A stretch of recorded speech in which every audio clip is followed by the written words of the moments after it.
You are watching Amagosi for live. I'm with Ivan again from Football Stokers. It's 1-1 Kaizer Chiefs versus Stellenbosch. He's laughing and smiling. I want to know. I want to know why. I'm not going to get into who he supports. I just want to know his thoughts on this game. We'll get to who he supports, I think, at the end of this one. We're going to do a little preview. But what happened in today's game? What I don't want to say what went wrong, but why couldn't, once again, Chiefs were not able to capitalize on the mistakes that the guys behind them are making, such as Sundowns and Pirates? So what's going on with the team? They don't want it.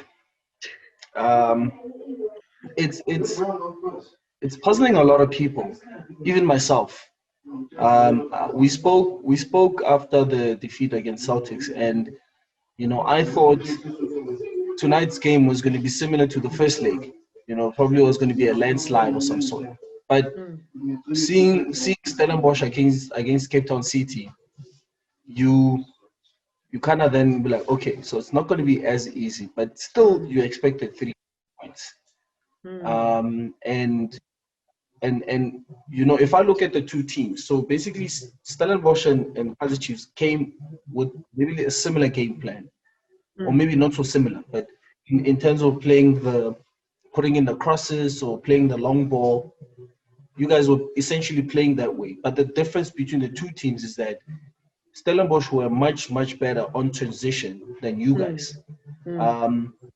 When they recovered the ball in a defensive, on their defensive side, they were able to come up with transition as quicker. They committed numbers, and they looked more threatening than you guys. I mean, I think you are too passive. Absolutely. If I look at, let's say for instance, I'm not going to touch too much on Stellenbosch. I look at how Dupree, how he was giving Gezani trouble, in the side steps and that where he was, the 1-2s that they were playing. I mean, that front three, Moon, Dupree, and Skellum, those three in their way of each other were able to penetrate your defense. But if I look at Iliad Castro and in this case, I mean, I thought Parker, but Parker was playing more in the Manyama role. Yes, he was. And there was also this confusion between Sussman and Dia. I'm like, what is going on? One time it's Dia who's at the back, and then the next it's Sussman. And I'm like, I don't know if Middendorp is trying to confuse everybody about the tactics or what's going on, but whatever is happening there doesn't seem to be working. It's almost as if everybody's almost everywhere. And Middendorp obviously made the subs in taking out Billiard, putting in Kombole. He took off Castro obviously with the injury. He put in Nokovic, and I thought maybe putting Nokovic on the bench was a strategy for Castro to basically almost tire out the defense of Stellenbosch, and then put in fresh legs of Nokovic to basically put the nail in the coffin or something, And unfortunately, with Castro's injury, it wasn't the case. But I didn't understand the game plan from a Chiefs point of view. But I saw what Stellenbosch was trying to do, and it was working. In actual fact, if we're being honest, Stellenbosch were actually the deserved winners for that game. Chiefs, whatever they did, I mean, I saw Parker, who didn't know what to do. That point where he just turns and wants to just cross the ball and hope for the best. It's been something we see all the time, though. Every time we're on the flanks, it's someone just crosses the ball, tries to put it into the box, and just hope for the best. You're right. Yeah, the only performing player, I would say, it's Frosland. That's the only performing player I can say. Absolute baller. He was a baller today. Zuma came on. It's almost as if, sometimes you try not to go to that discussion of, you look at where Zuma comes from. He comes from a Celtics team, and we know Celtics team is a ball-playing team. He comes to Chiefs, and it's, he was in the initial early stages of the season. You guys termed him as the impact player, the super sub. But that has faded now. Zuma doesn't seem to have a place in the team. I mean, he's not played in a certain position. He's played almost everywhere. Now he comes on, who essentially replaced and Jangase. I think he didn't have the worst game. He had a decent game, but again, there's no movement in front of him. Yeah, exactly. And again, I think then the question is Jangase playing the way he wants to play, or is he playing according to the instruction of the coach, where the coach says, listen, I don't want you trying to sidestep or whatever. I just want you to put the crosses in, or you get what I mean? Yeah. I didn't understand the Chiefs' game plan today. You guys didn't come like a team that can extend the lead, a team that is a big institution like Kaizer Chiefs. You didn't play like that. You played like a team that, I don't know, Stellenbosch was far more exciting and far more interesting than you guys. And it's weird that you say that we didn't come with a game plan, because we actually spoke about this on Wednesday against Bloem Celtic. Like, we asked, so what is going to be the game plan against Stellenbosch? What are they going to do? And you were absolutely right. You said there wasn't going to be much of a difference. And you would think, after seeing how you played against Bloem, you come with a better game plan, something, I did think we had a better second half than the first half. I think we bossed the second half. But again, we didn't try anything we didn't do enough to penetrate. We didn't do enough to, test the goalkeeper. The only person who was trying to make those moves was Frosler. Kambule, I thought, had a good game. For me, I thought if you brought on Kambule when Castro came off, if Kambule came on earlier when Castro came off, I think we would have had a much better game all round. But I'm still not seeing that hunger. That hunger also, Hunter also said earlier, we're not seeing the hunger from these players. They don't look like they want to win the league. Yeah. I'll say that something that if you watch the game, you would have noticed. So Stellenbosch, when they're attacking you guys, whether on transition or whether on build-up play, they're able to advance close to the line and put in the crosses, play their 1-2s. This is Stellenbosch. With you guys, very seldom that you find either you talking about Moleko, you're talking about Sassman, you're talking about Diandia, you're talking about Frosler, who had a good game, but you rarely saw you guys going beyond that 18 area line in putting the crosses in, where basically Nokovic will just have to head it in that way. But instead, crosses were coming so far from the box that's why one can not assume that it's almost as if you guys are just hoofing the ball in the box and hoping for the best. Yeah, it's not at 1-2, I'll hold the play and then the winger will make a run and then you'll pass him back and then they'll pull it across. Like Stellenbosch did. You guys did none of that. And I mean, a clear goal by Stellenbosch. That's how they were playing. The way they scored the goal, that's how they were playing. And they could have had more the way they were playing. But with you guys, I mean, again, the way you guys equalized, clear example of how you were playing tonight. You put in that cross from there and hope for the best. And Kambule was in the correct position and he trapped the ball. And Kambule, like you're rightfully saying, he had a decent game where he was the one making the runs. He was the one taking on defenders, and all that. But it seems, I mean, even Katsande, there was a point in the match where I'm thinking, holy shucks, Zuma is in the game and I haven't seen him in a while. Yeah.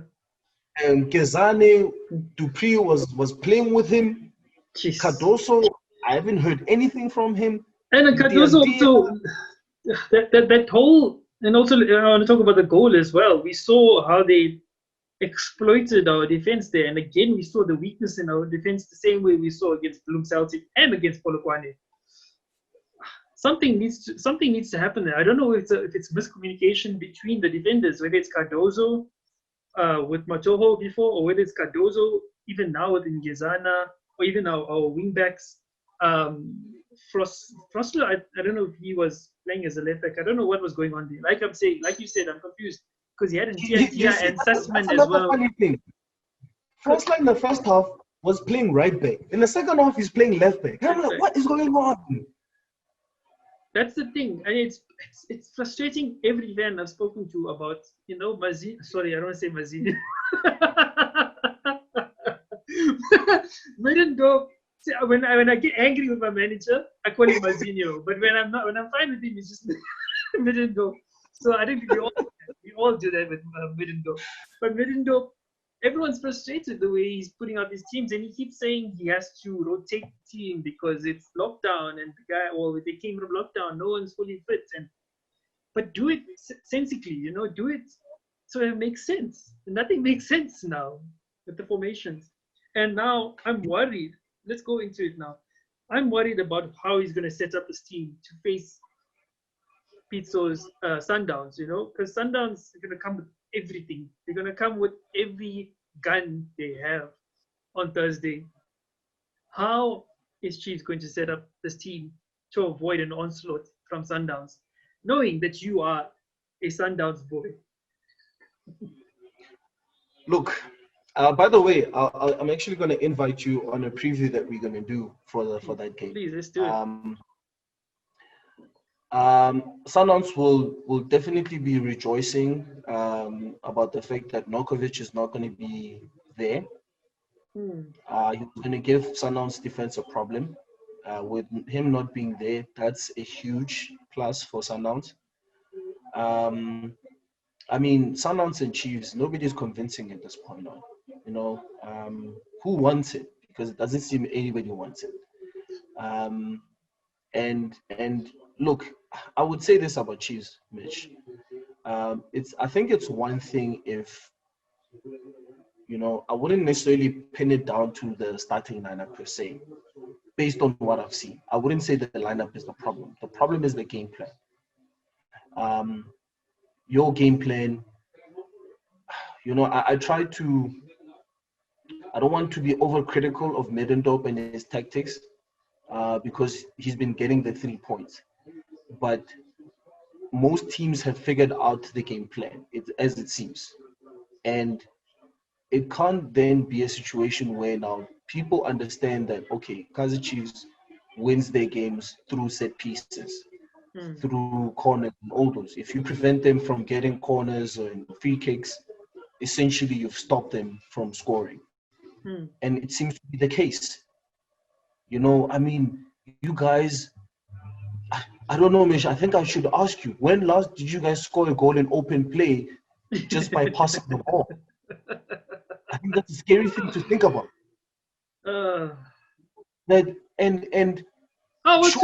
Today's goal was, I mean, by passing, not from across, you see. Not from across, just by passing. Can't even remember.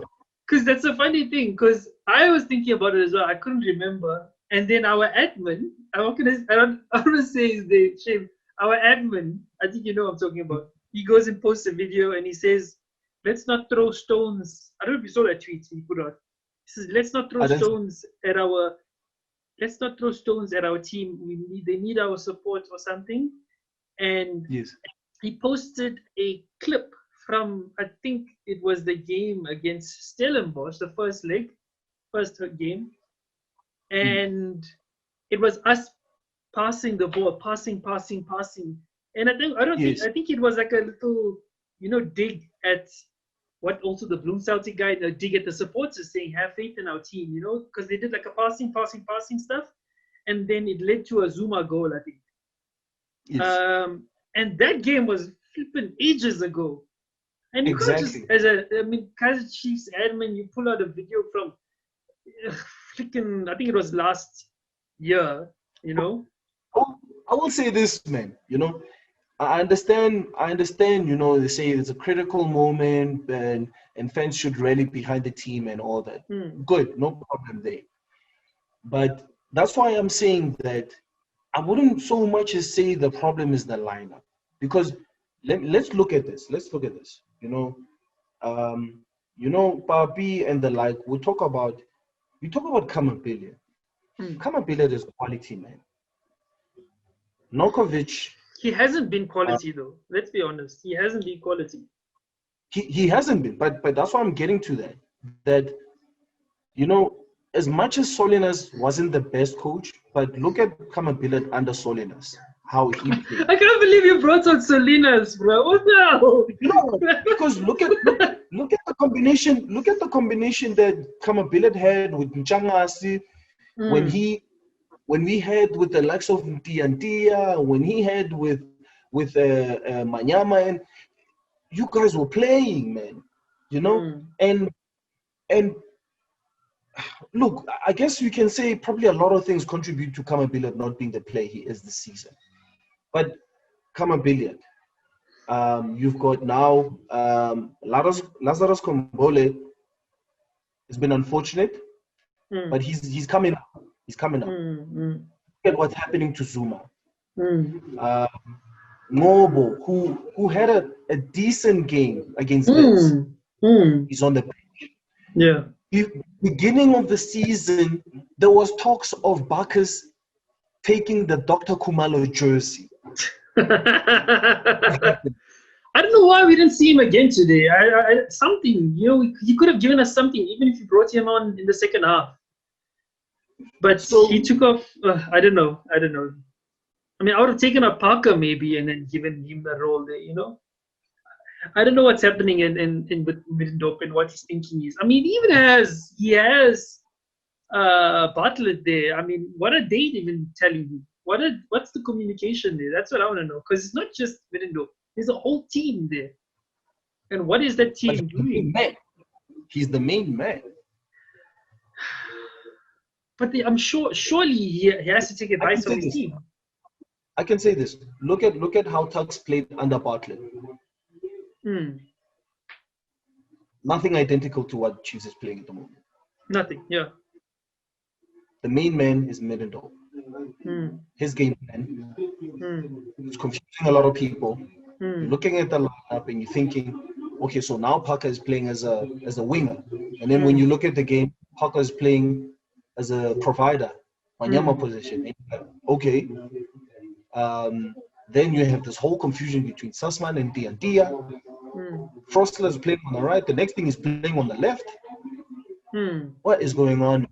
I'm seriously confused about what is going on. And there is concern that other teams playing against you guys seem more intact, seem more to have a game plan in the way they play, rather than you guys. You guys, I mean, even I can say this. Stellenbosch was moving the ball forward, but they played much better because that wasn't just their one thing. They didn't just throw it forward. They actually had interpasses in between in them trying to hurt you on transition. Yeah. Because you did none of that. Yeah. Anyway, it's been a frustrating time now. We've lost ground again. I wouldn't say lost ground, but I mean we could have gained ground, but we haven't taken the opportunity to make 8 points. Who just to wrap it up now? Who do you think was your man of the match for today? Dupree was my man of the match. The guy, I mean, look, Mish, he was Jigama, man. He was making Gezani dance. Gezani didn't know what was happening to him. And him assisting the goal, he almost scored Dupree with on transition. I mean, just the guy was having a stellar game today. I enjoyed watching him play. I know they gave the man of the match to Skellum, who I get 2 out of 2, but Dupree for me, he was spot on. Spot on. But Kaizer Chiefs, I'm sorry, man. As much as Rosler was performing, but that's like a 6 out of 10. Yeah, for me, I thought Katsande did quite well, and I thought Frostler also did quite well. But the rest of the team, they need to do better. They have to do better. But anyway, we look forward to Thursday. Tough time. We look forward to Thursday. I was telling another guy, Junkie, now, one of the other interviews we did. Being a Chiefs supporter now, before this lockdown, we were going into games feeling 100% confident. Now I go in, I think a lot of fans feel 50% confident going into He says he feels 40% Yeah. confident. So it's such a gamble now going to watch Chiefs because we don't know how to feel because it's just like, oh well, let's just see what happens. We're not like yes, we're going to win today. It's a shit feeling to have, but we look forward to Sundowns. I think maybe big match temperament, as they call it, something will happen. I don't know. Something will happen, and we'll pull up our socks. Let's hope. Anyway, thanks, Ivan. You're watching Amakosi for Live. Don't forget to subscribe to our YouTube channel below. Follow us on Instagram and Twitter at Amakosi for Live, and give us a like on Facebook.